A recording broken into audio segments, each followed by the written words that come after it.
Footsteps in the Cold Night, the case that refused to stay closed. Before we dive into this case, make sure you hit that subscribe button, drop a like, and leave a comment below, because what you're about to hear is one of the most unsettling winter investigations ever recorded.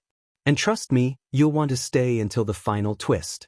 The storm had already taken half the county by surprise when Detective Rowan Hale arrived at the scene. Snow hammered the windshield as he pulled up to a lone cabin sitting at the edge of the White Bridge Forest, its porch light flickering like it was signaling for help. Dispatch had called it a welfare check, but Rowan could see instantly that this was different. The front door was left slightly open, as if someone had walked out in a hurry. Or had been taken. Inside, the house felt frozen, the kind of cold that didn't come from the storm outside. The heater was on, humming weakly, but the air still felt wrong, heavy, unmoving. A kettle sat on the stove, burnt at the bottom. A mug lay shattered on the floor. And on the living room table sat a phone, its screen cracked, still recording a voice memo. Rowan hit play. A woman's voice, trembling, breathless. "He's back. The footsteps, they're circling again. I tried to get a picture, but I don't want to go near the window. Whoever this is, they're not." The recording cut off. The woman was Abigail Winters, a 42-year-old school counselor known for keeping to herself. 2 weeks earlier, she had reported strange incidents, footsteps around her cabin late at night, always walking in slow, deliberate circles. She lived miles from the nearest neighbor, yet every morning she found fresh prints in the snow. Human. Full stride. Never running. Never crossing. Just circling.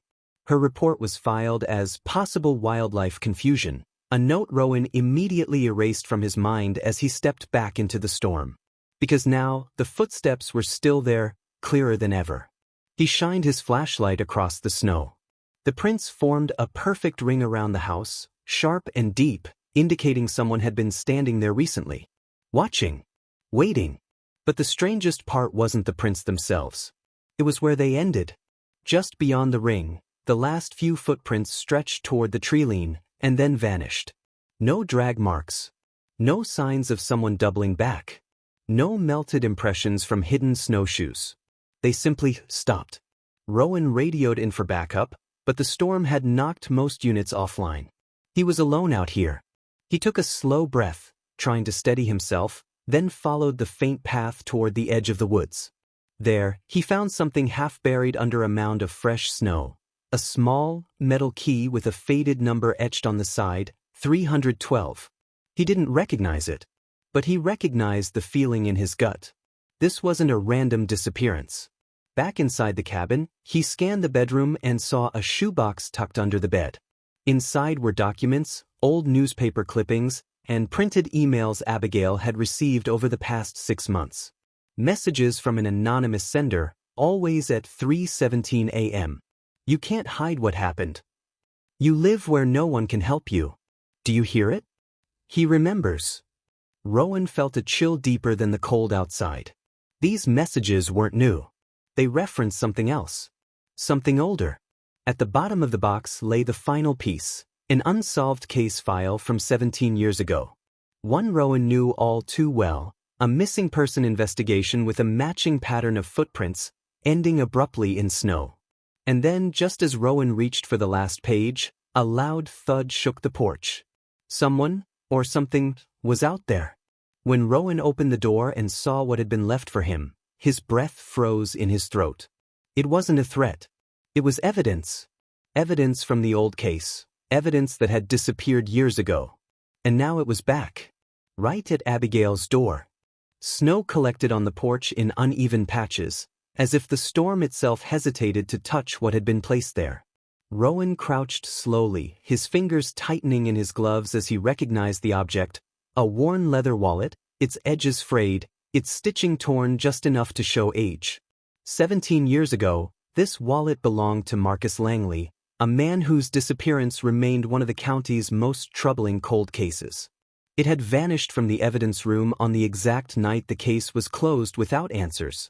Yet here it sat, in the same place Abigail Winters had vanished. Rowan carefully lifted it, shaking off the snow. Inside were Marcus's ID, a faded photograph of his younger sister, and a folded receipt from a gas station that no longer existed. Everything was exactly as he remembered logging it the night it disappeared from police custody. Whoever left it here wasn't just taunting him. They were telling him he'd missed something they were now using against him. He stepped back inside the cabin, shutting the door against the howling wind. The knot in his stomach tightened. Abigail wasn't just a random victim. She had been targeted because of her connection to the past. The emails, the unsolved case file, the footsteps. Someone had been orchestrating this long before the police knew anything was wrong. A noise cracked through the cabin, wood shifting under weight. Rowan spun, flashlight slicing across the room in a sharp beam. He tracked the sound to the attic hatch. A thin rope dangled from the ceiling, swaying slightly. The storm couldn't have moved it. Someone had been up there recently. He steadied his breathing and pulled down the hatch. Cold air drifted out like a warning. Rowan climbed the creaking steps, his flashlight cutting through the darkness. The attic was small, filled with boxes and dust that looked undisturbed, except for one set of footprints across the wooden floor, leading to a small window overlooking the woods. Human footprints. But no socks. No shoes.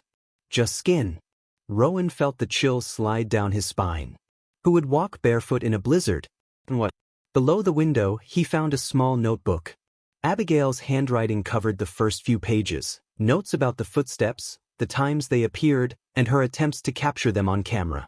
But halfway through the notebook, the writing changed. Different pen. Different pressure. A different hand entirely. Nothing stays buried forever.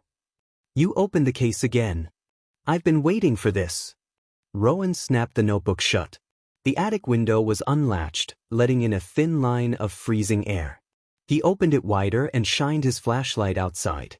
Fresh prints led down the roof and vanished at the gutter, right where a fall would have meant certain injury. But there was no blood. No impact marks. Whoever climbed out had landed cleanly. Purposefully. A call finally crackled through Rowan's radio. Hail, storm's clearing. We're sending 2 units your way. He hesitated before responding. Copy. And tell them to bring the cold case files from 08. All of them. By the time backup arrived, Rowan had gathered every document, every message, every piece of evidence tied to both Abigail and Marcus Langley. The cabin was now an active crime scene, but Rowan knew this ran deeper than a disappearance. It had threads woven through nearly 2 decades of unanswered questions. One of the officers approached him, face pale. Detective, you need to see this. It was found near the tree line. Rowan followed him outside, boots crunching against the frozen ground. The officer pointed his flashlight at something half buried in the snow. Rowan knelt, brushing the frost away. It was another wallet, newer this time, belonging to a woman named Claire Benton. Claire Benton.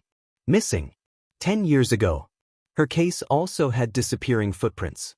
Rowan's jaw tightened. This wasn't one person going missing. It was a pattern. A cycle. A message. And when the officer asked quietly, "Sir, what do we do now?" Rowan felt the weight settle on him. "We find out who's delivering these wallets," he said. "Because they're not done yet." But before he could say another word, a voice echoed from the radio of the second patrol car. A woman's voice, faint, terrified, barely audible through static. "Detective, he's here." The footsteps. The signal cut off. Rowan froze. He knew that voice. It was Abigail. Alive. And she was calling from somewhere outside. The radio hissed with dead static, but Rowan stood frozen, gripping the handset like it might bring her voice back. Abigail's tone had been unmistakable, panicked, disoriented, but alive. The storm had eased enough for the sound to travel clearly. She wasn't calling from miles away. She was nearby. Track that signal. Rowan barked toward the patrol officers, already sprinting toward the tree line. Snow crunched sharply beneath his boots, each step cutting through the eerie silence that followed her last words. The woods felt too still, too quiet, as if the storm had stolen every sound except the beating of his own heart. One of the officers shouted behind him. "Detective! Over here!" Rowan followed the beam of a flashlight toward a break in the forest, a narrow trail leading deeper into the woods. Fresh footprints dotted the snow. Human. Birth. The same stride, the same spacing, the same unsettling calmness. Whoever left them hadn't been running. They were guiding him. Rowan lowered himself beside the prints, exhaled, and whispered, "You want me to follow? Fine." Then he moved forward. The trail wound through dense trees until it reached a clearing. Moonlight spilled over a small, boarded-up service shed belonging to the old forestry station, abandoned for nearly a decade after state funding cuts. Rowan's pulse kicked. Most cold case connections led to places like this: buildings forgotten, lost in paperwork, easy to misuse. Inside, he found the first sign that he was close: Abigail's scarf, frozen stiff on a broken chair. And beneath it, a set of zip ties that had been cut jaggedly, as if someone had chewed through them in desperation. Abigail had fought back. She'd gotten free. He moved deeper into the shed until he found a cellar door in the corner, partially open, a faint glow flickering underneath. Rowan drew his flashlight and pushed it open. The old wooden steps groaned under his weight, but he descended slowly, controlled, prepared for anything. The cellar was small. Concrete floor. Cold air so sharp it felt metallic. And in the far corner, Abigail Winters sat on the ground, hands trembling, her breathing shallow. But she wasn't tied up anymore. She wasn't held down. She was staring at the wall in front of her, at dozens of pinned photos, articles, scribbled notes, and maps, all detailing the disappearances tied to the same footprints in the snow. Claire Benton. Marcus Langley. Two more that Rowan recognized. And dozens he didn't. Each connected with red string leading to one central pin. A name. A single name Rowan hadn't heard in 17 years. Daniel Mercer. Mercer had been Rowan's partner when Marcus went missing all those years ago. Mercer had been the last officer to see Marcus alive. And Mercer had vanished a week later after abruptly resigning. No forwarding address. No explanation. Just gone. "Abigail," Rowan whispered, kneeling beside her. "Did he do this to you, Mercer?" She looked at him, eyes wide. "He never left the woods, Rowan. He's been here the whole time. Watching us. Studying us." She swallowed hard. "This shed is his evidence room." Before Rowan could respond, a floorboard creaked above, slow, steady, deliberate. The same pace as the footprints that circled the house every night. Abigail's breath hitched. "He's here." Rowan drew his service weapon and whispered, "Stay behind me." But as he climbed the steps, he instantly knew it was wrong. The shed was too quiet. Too contained. Mercer wasn't in the shed. The footsteps above were a distraction. When Rowan pushed open the door, the shed stood empty. No movement. No figure. Only the sound of wind brushing against old wood. Then Rowan saw it. Another trail of footprints leading away from the shed, circling it, looping around again and again. Not approaching. Not escaping. Just circling. And at the center of the circle lay a fresh envelope. Rowan picked it up. Inside was a single photograph, a picture taken just hours earlier of Rowan standing at Abigail's cabin. Someone had been watching him. Someone close. Someone confident. On the back of the photo, a handwritten message. "You were always supposed to find me last." Rowan's breath tightened. He looked out across the woods, scanning the darkness where the trees shifted in the night wind. Mercer wasn't running from him. Mercer was pulling him further in. Abigail stepped beside him, shaking. "What does he want?" Rowan lowered the photograph, jaw clenched. "He wants to finish what he started 17 years ago." But before he could say more, distant sirens echoed through the woods, units arriving far too late.